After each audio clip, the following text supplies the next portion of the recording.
Hey everybody, it's me, Audio Bible Lady. We are back today and we are continuing on in the book of Exodus.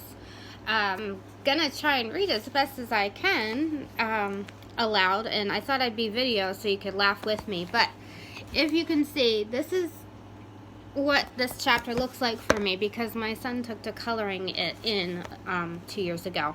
So I'm gonna do my best.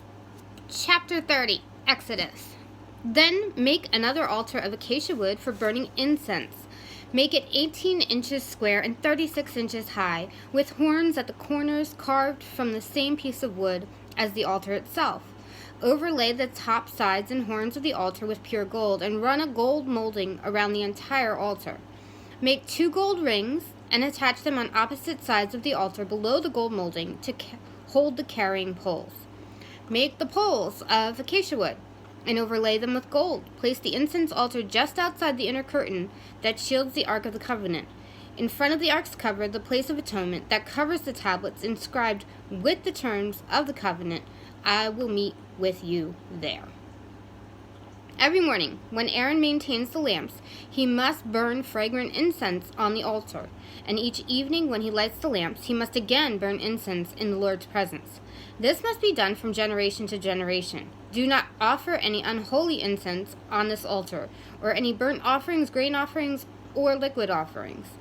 Once a year, Aaron must purify the altar by smearing its horns with blood from the offering made to purify the people from their sin.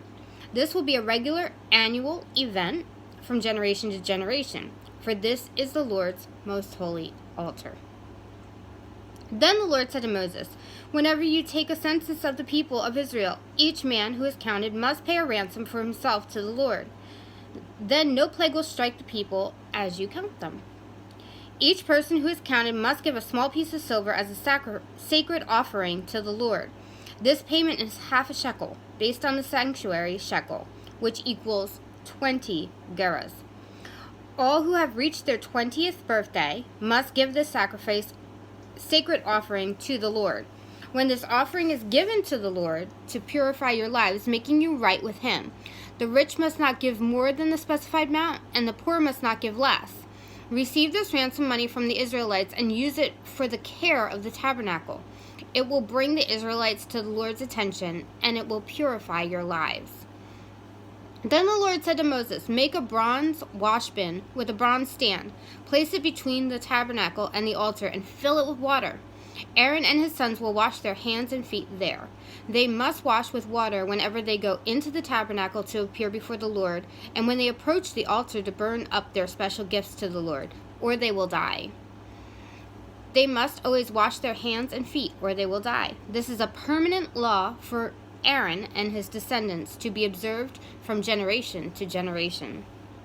Then the Lord said to Moses, "Collect choice spices, 12.5 pounds of pure myrrh, 6.25 pounds of fragrant cinnamon, 6.25 pounds of fragrant calamus, and 12.5 pounds of cassia, as measured by the weight of the sanctuary shekel. Also set 1 gallon of olive oil. Like a skilled incense maker, blend these ingredients to make a holy anointing oil. Use this sacred oil to anoint the tabernacle, the Ark of the Covenant, the table and all its utensils and lampstands, and all its accessories, the incense altar, the altar of burnt offering and all its utensils, and the washbin with its stand. Consecrate them to make them absolutely holy. After this, whatever touches them will also become holy. Anoint Aaron and his sons also, consecrating them to serve me as priests, and to say to the people of Israel, 'This holy anointing oil is reserved for me from generation to generation. It must never be used to anoint anyone else, and you must never make any blend like it for yourself. It is holy, and you must treat it as holy. And anyone who makes a blend like it or anoints someone other than a priest will be cut off from this community.'" So there's a harsh consequence here for not obeying these very strict commands that the Lord has given for these priests, and for anointing, and for approaching Him, and so forth. Then the Lord said to Moses, "Gather fragrant spices, resin droplets, mollusk shell, galbanum, and mix these fragrant spices with pure frankincense. weighed out in equal amounts. Use the usual techniques of the incense maker. Blend the spices together and sprinkle them with salt to produce a pure and holy incense. Grind some of the mixture into very fine powder and put it in front of the Ark of the Covenant, where I will meet with you in the tabernacle. You must treat this incense as most holy. Never use this formula to make the incense for yourselves. It is reserved for the Lord, and you must treat it as holy. Anyone who makes incense like this for personal use will be cut off from the community. We're starting to see a pattern here, okay? A, things measured in equal parts in the making of the Ark of the Covenant and so forth.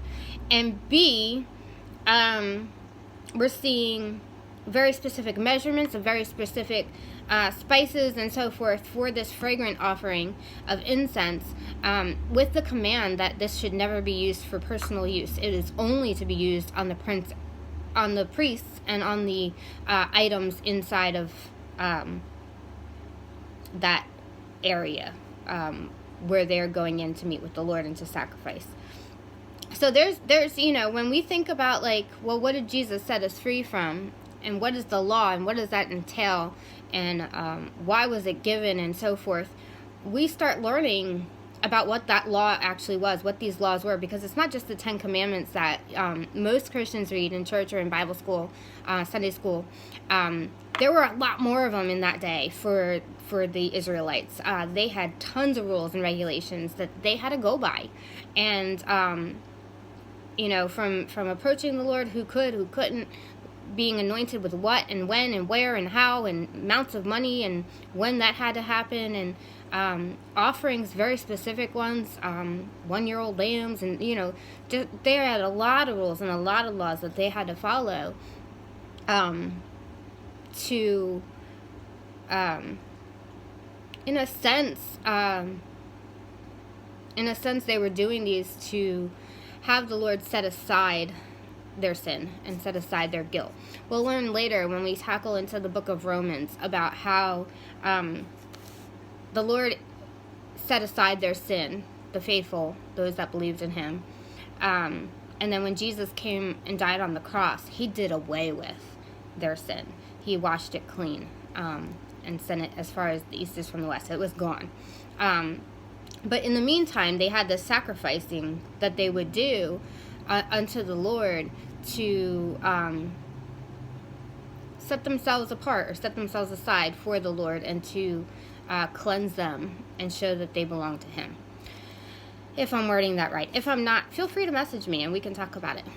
I love you guys, and we'll continue on tomorrow.